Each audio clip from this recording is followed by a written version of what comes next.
Il y avait dans un petit village, à côté d'une belle forêt, une fille qui vivait avec sa mère dans une petite maison juste à l'entrée de celle-ci. Tous les habitants du village qui avaient besoin d'aller chercher des champignons, ou pêcher dans la rivière qui le traversait, ou le chasseur qui nettoyait la forêt de vermine passaient devant la maison et là ils s'arrêtaient pour discuter, boire de l'eau fraîche de l'eau puis, ils se reposaient s'il faisait chaud ou ils se réchauffaient pendant les froides journées d'hiver. La petite fille s'appelait de tout, Petit Chaperon Rouge, car elle était toujours vêtue d'une cape rouge foncée et d'une capuche qui la protégeait du soleil et du vent. La cape avait été confectionnée pour elle par sa grand-mère qui vivait dans une clairière de la forêt et cette cape lui allait si bien sur le petit chaperon rouge qu'elle ne voulait même pas l'enlever pour aller dormir. Sa mère devait être sérieuse avec elle pour qu'elle enlève son manteau rouge pour l'heure du coucher ou pour le laver de temps en temps. À ces occasions, le petit chaperon rouge avait le cœur brisé, la cape rouge que grand-mère lui avait offerte était si jolie, elle lui allait si bien, et aussi, il faut avouer que le rouge est la plus belle couleur de toutes.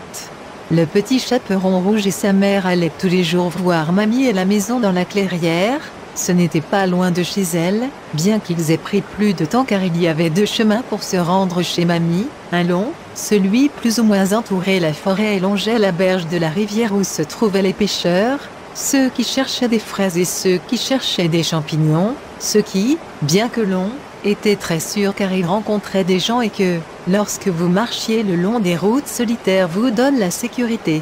Il y avait un autre chemin beaucoup plus court qui traversait la forêt, mais qui était beaucoup moins fréquenté, seul le chasseur passait par ce chemin de temps en temps. Un jour, la mère du petit chaperon rouge a préparé un panier avec des fruits, du fromage et un peu de soupe à apporter à la grand-mère. Le chasseur qui chaque jour en chemin à la recherche de vermine rendait visite à la grand-mère pour voir comment on lui avait dit qu'elle était au lit malade. La mère du petit chaperon rouge n'était pas en très bonne santé ce jour-là non plus, elle avait de la fièvre alors elle a donné le panier à la fille et a dit « Petit chaperon rouge, apporte ce panier à mamie et fais-lui manger la soupe chaude pour voir si elle récupère, fais-lui de la compagnie et rentre à la maison, ne commence pas à discuter avec les gens et ne t'arrête pas si tu vois un inconnu, il attend chez grand-mère que le chasseur s'en aille et revient avec lui. » Le petit chaperon rouge prit le panier et se mit à marcher le long du chemin qui menait à la rivière en chantant « Amenez-la chez grand-mère à travers la forêt où je vais ». Au fond de la forêt se trouvait le loup qui avait faim pendant plusieurs jours et avait tellement faim qu'il rêva qu'il mangeait un cerf, puis un mouton et puis un lapin pour le dessert. « Oh, comme j'ai faim, dit le loup, je mangerai un cerf, non, un non, 2, pas de non. » 3 et parlant tout seul, il se mit à marcher à travers la forêt pour voir ce qu'il trouvait à porter sur son ventre. Marchant, il s'approcha des limites de la route et entendit chanter le petit chaperon rouge. Tralaralararan à la maison de mamie à travers la forêt je vais. Le loup pensa, pourquoi essayer de chasser un animal si je peux grignoter cette fille qui vient si heureuse en chemin? Lorsque le petit chaperon rouge s'est approché de l'endroit où il se cachait, il est sorti de sa cachette en faisant semblant d'être sournois, comme s'il marchait. « Ah, bonjour petite fille, où vas-tu si heureuse ?» Le petit chaperon rouge s'est rappelé le conseil de sa mère « Ne t'arrête pas si tu vois un étranger » mais, elle n'allait pas s'arrêter, elle continuerait à marcher et qu'est-ce qui n'allait pas si elle lui parlait simplement ? Je vais chez ma grand-mère qui est malade et je lui apporte à manger pour qu'elle se sente bien. Le loup qui était très rusé feignit d'être ému par ce que lui racontait le petit chaperon rouge. Ô malade, eh bien, si c'est ça, Dieu merci, tu es une bonne fille et tu prends quelque chose à manger même si mamie habite loin.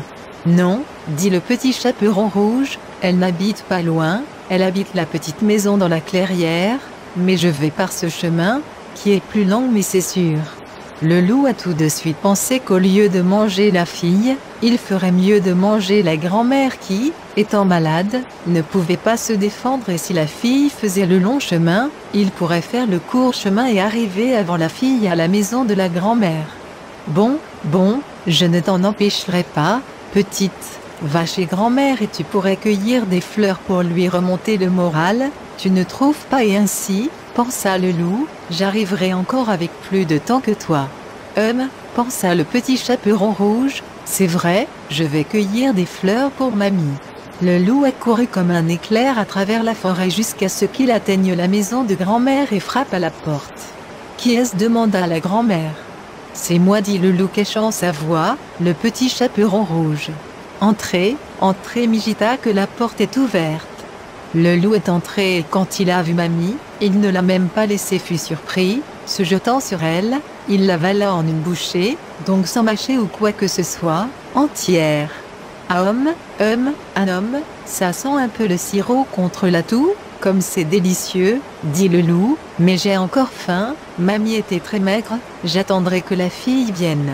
Et prenant une chemise de nuit dans le placard, elle se mit au lit en attendant l'arrivée du petit chaperon rouge.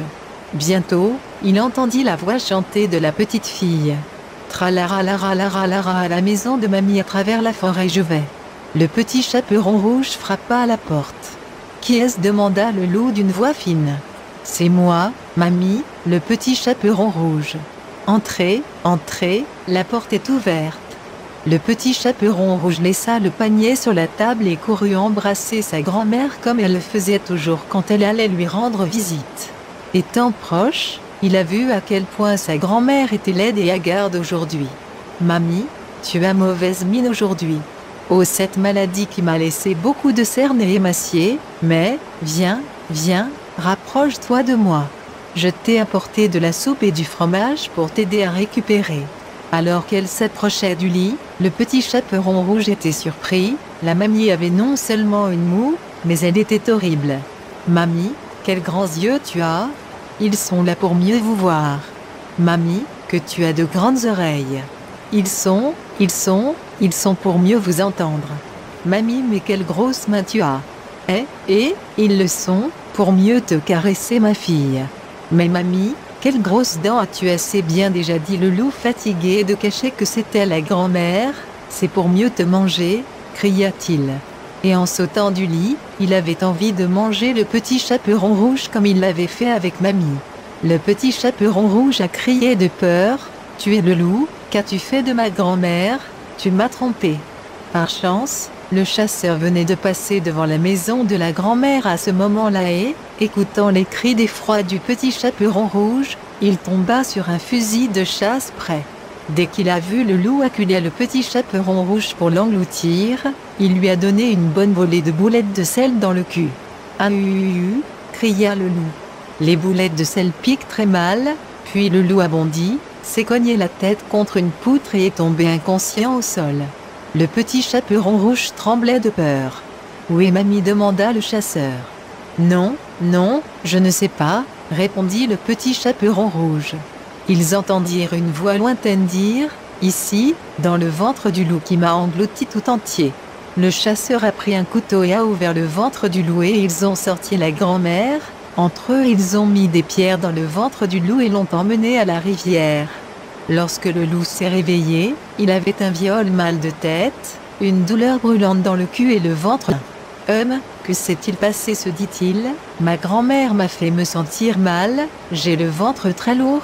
Je ne mangerai plus de viande humaine, ça ne me convient pas du tout. » Et reprenant le cours de la rivière, il était perdu à jamais.